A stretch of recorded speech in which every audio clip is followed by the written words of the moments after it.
ময়মনসিংহের মাঝকান্দায় basic শিল্পনগরীতে বেসিকের chemical গোডাউনে আগুনের ঘটনা ঘটেছে। নিয়ন্ত্রণে কাজ করছে ফায়ার সার্ভিসের 5টি ইউনিট। এই বিষয়ে বিস্তারিত জানাতে ঘটনাস্থল থেকে যুক্ত হচ্ছেন সহকর্মী ইমতিয়াজ আহমেদ। ইমতিয়াজ, আগুনের সূত্রপাত কিভাবে হলো জানতে পেরেছেন কিনা, আর এখন পর্যন্ত বিস্তারিত কি তথ্য আছে আপনার সেখানে? অনেক প্রায় 2.5 ঘন্টা যাবৎ ময়মনসিংহের বেসিক শিল্পনগরী রয়েছে, সেখানে হেকিম নামের একটি কীটনাশকের সার এবং অর্গানিক বিষ যে কারখানা রয়েছে তার গোডাউন, বিশেষ করে যেখানে প্রচুর কেমিক্যাল ছিল, এবং সেই কেমিক্যাল গোডাউনে কিন্তু আগুন লেগেছে। 2 ঘন্টা যাবৎ ফায়ার সার্ভিসের প্রায় 5টি ইউনিট আগুন নিয়ন্ত্রণের চেষ্টা করছে।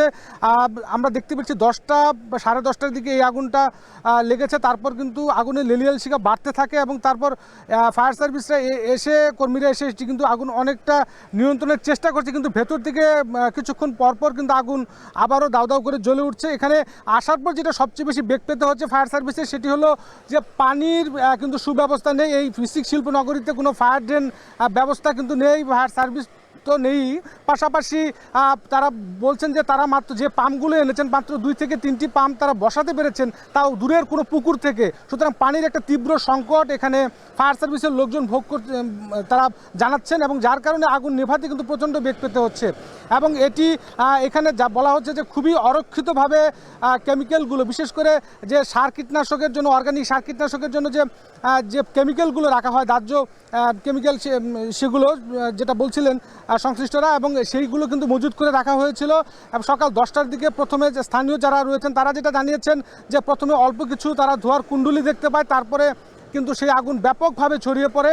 প্রায় 2 ঘন্টা যাবৎ সেই আগুন কিন্তু দাউ দাউ করে জ্বলে, এবং এখন কিছুটা আগুন নিয়ন্ত্রণে আনার চেষ্টা করছে। কিন্তু আমরা দেখতে পাচ্ছি যে এখানে থাকা যে বিষাক্ত কেমিক্যালগুলো রয়েছে সেগুলো ছড়িয়ে পড়ছে, এবং সেগুলো কিন্তু অনেকটা স্বাস্থ্য ঝুঁকি বাড়াতে পারে বলে অনেকে বলছেন, এবং যার কারণে কিন্তু এখানে পুলিশ, সেনাবাহিনী, র্যাব সদস্যরা এসেছেন। ফায়ার সার্ভিসের সাথে সাথে তারাও কিন্তু এই আগুন নিভানোর কাজে সাহায্য করছেন, এবং তারা এখানে যা উৎসুক জনতা ছিলেন, যাদের জন্য আসলে অনেকটাই কাজ করতে বেগ পেতে হচ্ছিল ফায়ার সার্ভিসের কর্মীদের, তাদের সেই উৎসুক জনতাদের কিন্তু তারা মুহূর্তে সরিয়ে দিচ্ছেন। আমরা দেখতে পাচ্ছি যে ফায়ার সার্ভিসের যারা কর্মী রয়েছেন তারা কিন্তু পাশের একটি পুকুর থেকে তারা কিন্তু এই আগুন নিভানোর চেষ্টা করছেন, এবং এখানকার যারা স্থানীয় বাসিন্দা যারা রয়েছেন তারা বলছেন যে বেসিকের মূলত অগ্নি নির্বাপকের যথেষ্ট ব্যবস্থা না থাকার কারণে আসলে এই ধরনের আগুন প্রায়ই লাগে, এবং এটি যেন আগুন নির্বাপকের যেন ব্যবস্থা থাকে সেই বিষয়টি যেন দেখা হয়। সব মিলিয়ে এই ছিল এখনকার পর্যন্ত মাঝখান থেকে বেসিক শিল্পনগরী আগুনের সর্বশেষ খবর আমার কাছে। অনেক ইমতিয়াজ, আগুনের ঝুঁকির কথা জানছিলাম, সাবধানে থাকবেন নিশ্চয়ই। ময়মনসিংহের বেসিকের কেমিক্যাল গোডাউনে আগুন নিয়ন্ত্রণে কাজ করছে 5টি ফায়ার সার্ভিসের ইউনিট, সেখান থেকে যুক্ত ছিলেন সহকর্মী ইমতিয়াজ আহমেদ।